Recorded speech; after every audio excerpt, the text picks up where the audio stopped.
Oh oh, oh oh, bonjour les amis, bonjour les amis. Il fait déjà jour dans le royaume des champis. Champi moustachu, champi chevelu, champi fleuri, champi mini, champinette, maxi, champi, et bien sûr Dominique, Nous voilà tous réunis dans le royaume des champis. Les champis, petites créatures gaies et colorées, vivent heureuses dans leur royaume.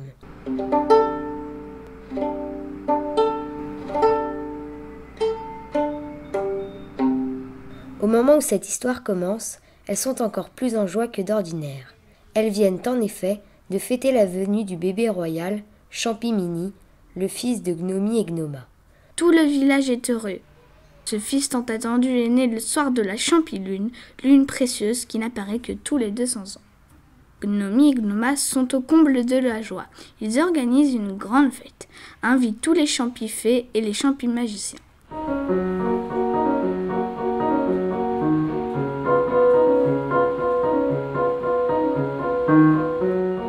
Mais Magica, le magicien de l'ombre que personne ne songe à inviter, a été oublié. Quand il apprend que la fête a eu lieu sans lui, il devient furieux et décide de jeter un sort à l'enfant royal.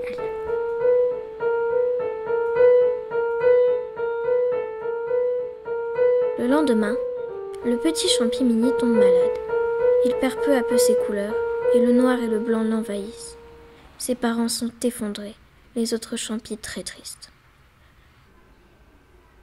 Champi Moustachu, le plus sage des magiciens, qui est aussi cuisinier, est consulté par Gnomi.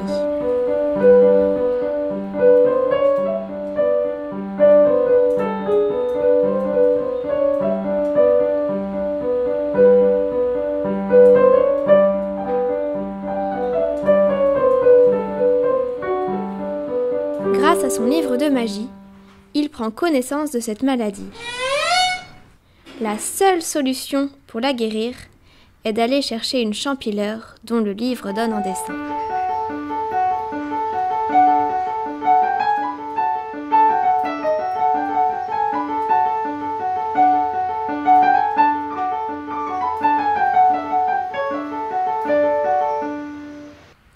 Le seul problème, c'est que cette fleur se trouve dans un autre monde. Et ce monde, c'est l'univers de l'illusion, le monde du noir et blanc qu'a créé Magica. Gnomi, le roi, devra partir pour sauver son fils. Champi Fleuri se propose de partir avec lui. Les fleurs, c'est son truc. Champi Moustachu propose de les téléporter par le biais de son livre magique. Qu'est-ce qui se passe? On est aspiré. On s'envole.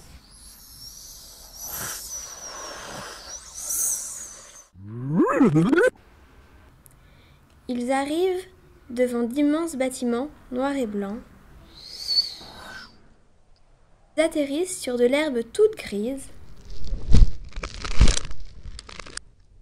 C'est étrange, c'est tout gris. Devant un long mur tordu, au bout duquel se dresse un animal étrange. Qui êtes-vous? La panthère rose, voyons. Mais vous n'êtes pas rose, vous êtes grise. J'étais rose autrefois. J'ai perdu mes couleurs. Nous avons tous perdu nos couleurs. Regardez autour de vous. Toutes les couleurs ont disparu. C'est bien triste tout ce noir et blanc. Mais que faites-vous ici?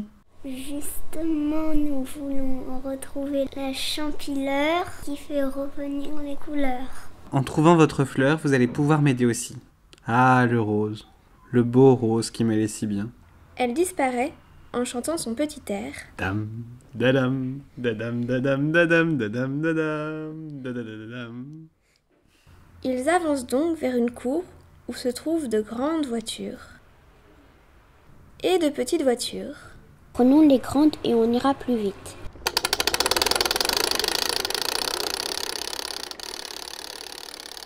Ils passent devant différents animaux qui ont perdu leur couleur. Un lapin blanc qui devait être rose, un éléphant gris qui devait être bleu, et un ours blanc qui devait être jaune ou vert, qui leur indique le chemin. C'est derrière moi, par la porte ouverte. C'est alors qu'ils se trouvent devant une créature des plus étranges. Savez-vous où on peut trouver la champileur? Ça dépend de votre réponse à cette question. Quel est l'instrument qui ne se joue pas, qui ne se touche pas et qui ne se voit pas? Ça n'existe pas. Non, ça n'existe pas. Enfin si, ça existe, c'est la voix. C'est la bonne réponse. La créature s'éclaire et dit alors en s'effaçant pour les laisser passer. Ne vous trompez pas de chemin, sinon vous rencontrerez l'injecteur. Mais quel chemin, mais quel injecteur?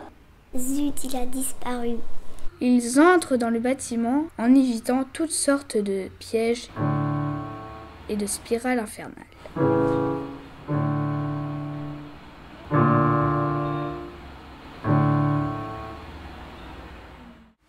Ils ouvrent finalement une porte qui mène sur une pièce au centre de laquelle se trouve un genre de canard. C'est quoi cette grosse bête? Reste derrière moi, je vais voir. Ah, il vient de me lancer un truc, c'est gluant et froid. Mais Naomi, que t'arrive-t-il? Tes mains ont disparu. Oh, elles n'ont pas disparu, elles sont devenues noires et blanches. Oh, tu as attrapé la maladie du noir et blanc? C'est ce maudit canard injecteur qui l'a sifflé. Gnomie se décourage, il se met à pleurer. Magnoma, ma reine, comme tu me manques. Arrête de pleurer, voyons. Tu oublies que moi, je vais l'attraper aussi. Quoi? Bah oui, c'est une maladie qui peut se transmettre par tristesse. Pas de temps à perdre. Ils reprennent le couloir, passent devant différentes pièces étranges. Ils entrent dans une pièce plutôt sombre. Gnoma, la reine est là. C'est ça que tu cherches? Elle tient une fleur dans les mains, la tend à Gnomie. Tiens, prends ma fleur. Gnomie est fou de joie, il veut se jeter dans ses bras, mais Champifleurie le retient. Attention, tu ne vois pas qu'elle a perdu ses couleurs? Gnoma rit de plus belle. Ne l'écoute pas. Regarde, on est bien au pays du noir et blanc. Gnomie commence à se demander si c'est bien la reine qu'il a en face de lui. Non, tu n'es pas ma Gnoma. Tu es toute froide et toute grise et bien trop laide. Gnoma, très en colère, devient furieuse et se transforme en Magica. Magica jette la fleur et disparaît dans un tourbillon de fumée grise. Ils se trouvent dans une chambre avec un ours blanc qui les regarde. Bravo les amis, c'était l'épreuve suprême qu'avait inventée Magica. Il ne vous reste plus qu'à attraper les mots volants et à rejoindre tous vos amis. Mais la fleur, la champileur. Ah ah, la fleur, j'oubliais. Elle est tout près de vous maintenant, tout près de vous. L'ours disparaît. Ils sont arrivés dans une pièce où il y a des livres qui volent. Impossible de les attraper. Comment faire? Champifleurie a une idée. Elle se souvient des graines de Champimoustachu, le magicien. Elle les sort de sa poche et les jette sur le sol. Les graines germent à toute vitesse. Des lianes poussent tout aussi rapidement.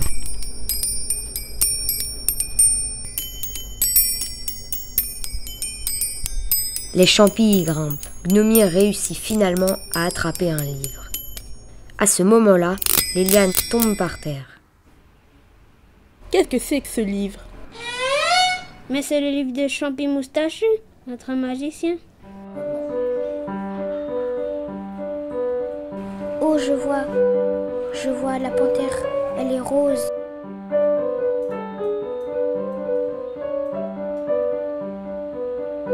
Je vois le monstre à la voix blanche, il est bleu.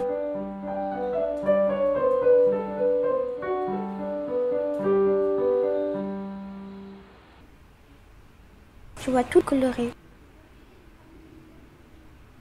Et je vois aussi chez nous, je vois tous les champis, ils sont là devant moi.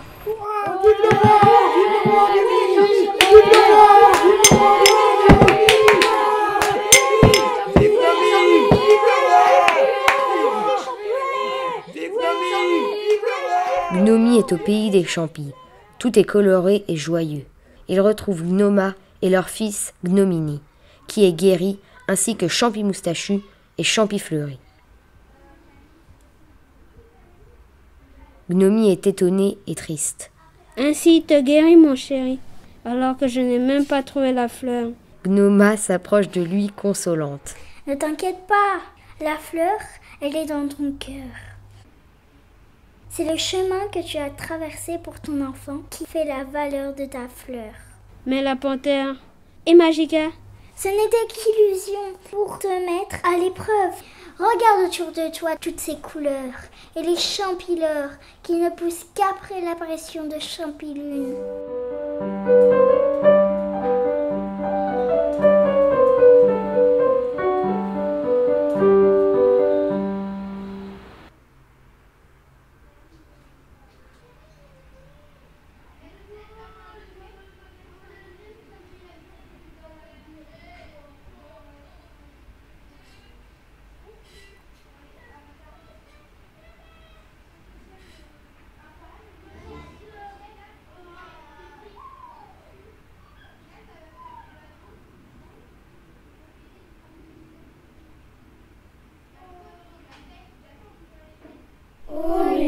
Ô lune, ô champilune, ô lune, ô champilune, ô lune, quand viendras-tu, ô lune, nous t'attendons. Ô lune,